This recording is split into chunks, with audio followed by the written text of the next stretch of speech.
Hey guys, আজি বনাব লৈছো মই বানানা পেনকেক তাকে বুলো আপোনালোককো দেখাও এয়া মই দুটা কল লৈছো ঘৰৰে জাহাজী কল দেই আৰু এই কল কেটা মই ধুনিয়াকে এখন কাটা চামুচৰ সহায়ত মেছ কৰি লম আপোনালোকে যদি বিচাৰে মিক্সিটো দিব পাৰে কিন্তু মিক্সিত দিলে আকৌ এটা বাসন লেতেৰা হোৱা ধোৱা এইবিলাক মোৰ কৰি থাকিব মন নগল হে কাৰণে এনেকে মই কাটা চামুচ এখনেৰে কৰি লম মই আৰু ইয়াতে এতিয়া দিছো এটা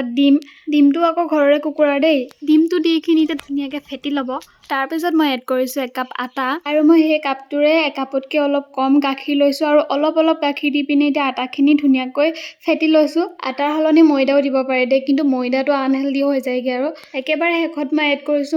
মৌ আকৌ ঘৰৰে দে একদম পিওৰ ভালদৰে গুটেখিনি এটা মিক্স কৰিব একদম এনেকুৱা কনসিস্টেন্সিটো হোৱালৈকে এতিয়া পেনখনত মই অকমান ঘি দিছো আৰু এনেকে বেটাৰটো দি গৈছো গেছটো একেবাৰে সিমত থৈছো তাৰ পিছত এনেকে ঢাকন এখন দি পিনে অলপ টাইম ঢাকি থৈ দিছো সেইটো সাইড হিজাৰ পিছত আকৌ নেক্সট সাইডটো এনেকে লুটিয়াই পিনে হিজাই ললে হ'ল মই গম পাইনে অকল পাৰ্টিকুলাৰ কেইটামান বস্তুৱে মই বনাব জানো আৰু সেইকেইটাকে মই মানে বনায়ে থাকো আৰু কিন্তু মই কুকিং কৰি বহুত ভাল পাওঁ যিকেইটা বস্তু বনাব জানো ন সেইকেইটাকে মই ঘৰৰ মানুহক খুৱাই পকাই থাকো একে প্ৰসেছতে মই বাকি কেইটাও বনাই ললো আৰু এপিনে আমাৰ বানানা পেনকেক ৰেডি আৰু ইয়াক মই প্ৰেজেন্টেশন কৰিছো অকমান পিনাট বাটাৰ আৰু কলকেক পিছমানৰ লগত আজিৰ ভিডিওটো ইমানেই